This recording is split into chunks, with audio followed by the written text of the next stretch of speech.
Hello friends, welcome to fit and fine group.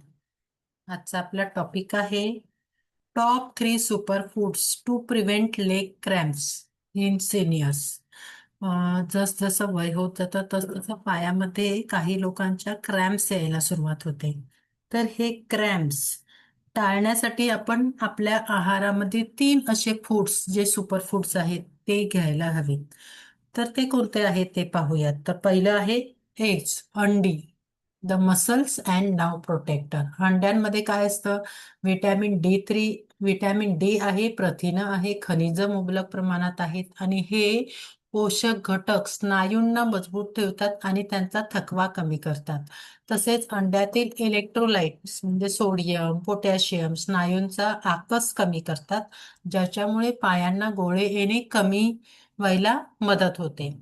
आणि मग second आहे बनाना, केळी, पोटॅशियमचा पॉवर हाऊस. केळ्यामध्ये पोटॅशियम, मॅग्नेशियम आणि व्हिटॅमिन B6 हे भरपूर प्रमाणात असतं. हे घटक स्नायूंमधील इलेक्ट्रोलाइट संतुलित ठेवतात आणि त्याच्यामुळे स्नायूंना गोळे येणे, आकस येणे आणि थकवा येणे यासारख्या समस्या कमी होतात. तर दररोज एक केळं आपण आपल्या आहारात ठेवलं तर आपल्या पायांचा थकवा आणि क्रॅम्प्स कमी व्हायला मदत होईल. आणि तिसरं आणि महत्वाचं आहे नट्स आणि सीड्स. ते काय करतं? आपल्या इलेक्ट्रोलाइट आणि सर्क्युलेशन बूस्टर्स आहेत. तर नट्स आणि सीड्स म्हणजे बदाम, अक्रोड, सूर्यफुलाच्या बिया, जवसच्या बिया, भोपळ्याच्या बिया. ह्याच्यामध्ये मॅग्नेशियम, झिंक आणि ओमेगा 3 फॅटी ॲसिड्स हे भरपूर प्रमाणात असतं. त्याच्यामध्ये प्रथिनं असतात. हे घटक स्नायूंना रिलॅक्स ठेवतात, रक्तप्रवाह सुधारतात आणि पायातील क्रॅम्प्स पासून संरक्षण करतात आणि चांगल्या प्रकारची गुड फॅट त्याच्यामध्ये असते.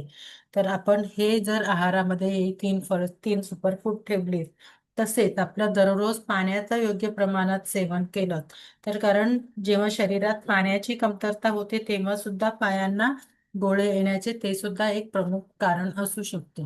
तर हे सगळ्या गोष्टींची तुम्ही काळजी घेतली तर नक्कीच तुमच्या पायात क्रॅम्प्स येण्याचे, गोळे येण्याची कमी व्हायला मदत होईल. So thank you everyone.